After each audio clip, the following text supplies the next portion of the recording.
ఆర్థికంగా బలపడుతున్నారు, కానీ ఆనందపరంగా మాత్రం చాలా వెనుకబడిపోతున్నారు. ఎవ్వరికీ అర్థం కావడం లేదు, అంతు చిక్కడం లేదు. దీని వెనుక ఎంతోమంది స్వార్థపరుల ఆలోచనకు చెందినటువంటి విధానాల్ని ప్రవేశపెట్టి యావత్తు ప్రజానీకాన్నంతా కూడా వాళ్ళ గుప్పిట్లో పెట్టుకుంటున్నారు.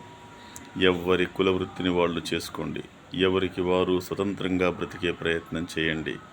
ఎవరో ఏదో చేస్తారని, ఎవరో ఏదో ఇవ్వాలనే ఆశలు పక్కన పెట్టి మీరు ఏం చేయగలరు, మీ కుటుంబం గడవాలంటే మీ వృత్తి ఏమిటి, మీరు ఆ వృత్తిలో ఎలాంటి నైపుణ్యాన్ని ప్రదర్శించగలరు అనేది మీకు మీరుగా ఆలోచించుకోండి.